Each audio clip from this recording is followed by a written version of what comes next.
میں اس وقت لاہور شہر میں موجود ہوں، اور اسی لاہور شہر میں آج سے 3 دن پہلے، یعنی کہ آج 6 جنوری 2026 ہے، تو آج سے 3 دن پہلے بنتی ہے 3 جنوری 2026۔ اس ڈیٹ کو ایک سنگین جرم سرزد ہوا ہے۔ تو جب میں کہہ رہا ہوں کہ سنگین جرم ہوا ہے، تو سننے والے پھر اپنے ذہنوں میں سوچیں گے کہ اللہ نہ کرے شاید کوئی بروٹل قسم کا مرڈر ہوا ہے، یعنی کہ ایسا مرڈر جس میں بہت تشدد کر کے کسی کو مارا گیا ہے، یا پھر اگر مرڈر نہیں ہوا تو کوئی ریپ ہوا ہوگا۔ اگر ریپ بھی نہیں ہے تو پھر ہو سکتا ہے کوئی ایسی ڈیکوٹی ہوئی ہو یا روبری ہوئی ہو جس میں بہت وائلنس کیا گیا ہو۔ تو سنگین جرم سے مراد اس طرح کے وقوعے لوگوں کے ذہنوں میں آ سکتے ہیں۔ تو ایگزیکٹلی وقوعہ ہوا کیا ہے 3 جنوری 2026 کو، وہ ہم ایف آئی آر دیکھ لیتے ہیں۔ اسے دیکھ کے آپ کو بھی پتہ چل جائے گا کہ یہ کون سا سنگین جرم ہے۔ تو یہ ایف آئی آر آپ کے سامنے ہے، میں اسے لیفٹ سائڈ سے پڑھنا سٹارٹ کر رہا ہوں، اور لیفٹ سائڈ سے پڑھنے کی وجہ یہ ہے کیونکہ لیفٹ سائڈ پہ اگر آپ دیکھیں تو لکھا ہوا ہے تاریخ و وقت وقوعہ، جو کہ ہے 3/1/2026، اور میں یہ پہلے ہی آپ کو بتا چکا ہوں کہ کون سی تاریخ کا وقوعہ ہے۔ اس کے بعد اگر ہم لیفٹ سے رائٹ سائڈ کی طرف جائیں تو آپ دیکھیں اوپر لکھا ہوا ہے ای ٹیگ نمبر۔ ای ٹیگ اس کا نمبر ہے BP041226 اور آگے 122، یعنی کہ یہ سارا اس کا ای ٹیگ نمبر ہے۔ اگر اسے بھی میں آپ کو تھوڑا سا سمجھا دوں تو یہ 4/1/2026 جو درمیان میں لکھی ہوئی ہے یہ تاریخ ہے، یعنی کہ وقوعہ 3 تاریخ کو ہوا، اور اس کو ای ٹیگ نمبر کب لگا؟ 4 تاریخ کو، اور BP اور 122 اس کا نمبر ہے۔ اس کے بعد اگر ہم مزید رائٹ سائڈ کی طرف جائیں تو ضلع لکھا ہوا ہے جو کہ لاہور ہے، اور تھانہ لکھا ہوا ہے آگے لاہور کا کون سا تھانہ ہے؟ تھانہ باغبان پورہ ہے۔ اور نمبر کیا ہے اس ایف آئی آر کا؟ اس پرچے کا نمبر ہے 46/26۔ اب یہ جو 46/26 ہے نا، یہ بھی سوچنے والوں کے لیے بہت پوائنٹ آف کنسرن ہے۔ وہ کیسے کہ 4 تاریخ کو یہ پرچہ ہوتا ہے، اور 4 تاریخ کا مطلب ہے کہ پہلے 4 دنوں میں سال کے لاہور کے تھانہ باغبان پورہ میں 46 پرچے ہو چکے ہیں۔ اب اس کا کیا مطلب ہے؟ اس کے دو مطلب نکلتے ہیں۔ پہلا مطلب تو یہ ہے کہ لاہور میں کرائم بہت زیادہ ہے، جو اتنے زیادہ پرچے ہو رہے ہیں اس تھانے میں باغبان پورہ میں۔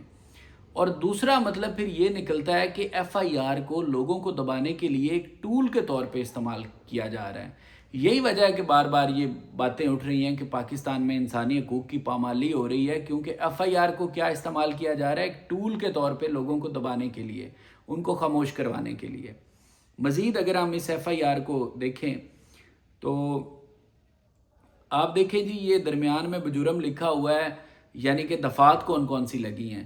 تو 109 تے پہ لگی ہوئی ہے، تے پہ کا مطلب ہے تعزیرات پاکستان، پھر 34 لگی ہوئی ہے تعزیرات پاکستان، پھر 504 تے پہ لگی ہوئی ہے، اس کے بعد 505B1 تے پہ لگی ہوئی ہے، اور اینڈ پہ 153A تے پہ لگی ہوئی ہے۔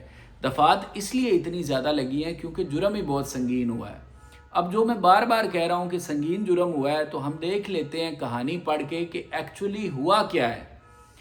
تو کہانی پڑھتے ہیں جی ایف آئی آر کی، یہ پڑھ رہا ہوں میں آپ کے سامنے۔ بخدمت جناب ایس ایچ او تھانہ باغبان پورہ لاہور، جناب عالی گزارش ہے کہ میں آپ کی توجہ ایک سنگین اور قابل تعزیر جرم کی جانب مبذول کروانا چاہتا ہوں۔ تو میں نے آپ کو بتایا تھا کہ یہ سنگین جرم ہے کیونکہ ایف آئی آر میں باقاعدہ لکھا ہوا ہے کہ بڑا سنگین جرم ہے، جو کہ ایک عوامی ثقافتی تقریب کے دوران سرزد ہوا۔ ایک کوئی تقریب چل رہی تھی عوامی اور ثقافتی، شالامار باغ لاہور میں old city of Lahore authority کے زیر اہتمام ایک music and cultural night programme چاندنی راتوں کے نام سے ہفتہ کی شام منعقد ہوتا ہے۔ تو ایک جی پروگرام ہے جو چاندنی راتوں کے نام سے منعقد ہوتا ہے، جو کہ خالصتاً ثقافتی نوعیت کی تقریب ہوتی ہے، جس کا مقصد ثقافت، موسیقی اور ہم آہنگی کا فروغ ہے۔ اس تقریب میں کسی قسم کے سیاسی مواد یا سیاسی نعرہ بازی کی اجازت نہیں ہوتی، مگر بتاریخ 3/1/2026 کو قوالی نائٹ کے دوران قوال بنام فراز خان اور اس کے ساتھی قوالوں نے دانستہ طور پر بغیر اجازت ایک سیاسی اشتعال انگیز نغمہ گایا جس کے بول جے لڑیالہ قیدی 804 ہوئے تھے۔ تو یہ ہے وہ جو سنگین جرم جو لاہور میں سرزد ہوا ہے کہ ایک گانا گایا گیا ہے جو ملکو نے بیسیکلی گایا تھا، اس کو قوالوں نے ریفریز کیا ہے کہ جے لڑیالہ قیدی 804 ہوئے، جس کی بابت میں اتنی زیادہ دفعات لگا دی گئی ہیں جو میں نے آپ کو اوپر دکھائی۔ آگے میں مزید پڑھتا ہوں. 804 ہوئے تھے جسے انتظامیہ نے بند کروایا. اس کے نتیجہ میں عوامی مجمع میں جوش و اشتعال پیدا ہوا. امن عامہ متاثر ہونے کا خدشہ پیدا ہوا. تقریب کا غیر سیاسی اور ثقافتی مقصد سبوتاژ ہوا. سرکاری ادارے کی ساخت غیر جانبداری اور وقار کو شدید نقصان پہنچایا. قوال فراز خان کا یہ فعل انتہائی غیر ذمہ دارانہ، قابل مذمت اور قانونی حدود سے تجاوز کے مترادف ہے. فراز خان کا یہ عمل عوام کو اشتعال دلانے، عوامی نظم و ضبط میں خلل ڈالنے اور ریاستی ادارے کو متنازع بنانے کی کوشش ہے، جو کہ قابل تعزیر جرم ہے. میں اس قوال فراز خان کے اس عمل پر قانونی چارہ جوئی چاہتا ہوں. تو یہ ساری ایف آئی آر ہے کہ جناب یہ ساری آپ نے دیکھ لی کہ یہ بہت بڑا جرم ہو گیا جو قوال نے یہ گانا گا دیا کہ جیل اڈیالہ قیدی 804 ہوئے. اب میں اس پہ کیا کہوں؟ اس کو یہی کہا جا سکتا ہے کہ وٹ اے موکری آف لا. کیا قانون کا تمسخر بنایا جا رہا ہے پاکستان میں. اور پھر یہی کہہ سکتا ہوں کہ کس طرح سے عوام کو کیڑے مکوڑے اور اپنا غلام سمجھا جا رہا ہے.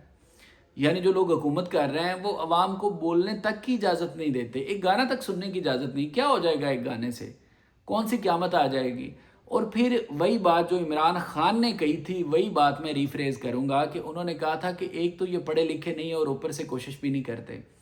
کہ آپ مجھے بتائیں وہاں پہ صرف زیادہ سے زیادہ بندے ہوں گے، زیادہ سے زیادہ تو چند 100 ہوں گے سننے والے، لیکن یہ پرچہ کاٹ کے اس کے بعد ملینز آف جو پاکستانی ہیں نا ان تک یہ پیغام پہنچایا گیا ہے. اور اب وہ سارے مطلب جو ہے نا ان تک یہ بات پہنچی ہے. ان ملینز لوگوں نے پاکستان کے یہ گانا سن لیا ہے، جیل اڈیالہ قیدی 804 ہوئے.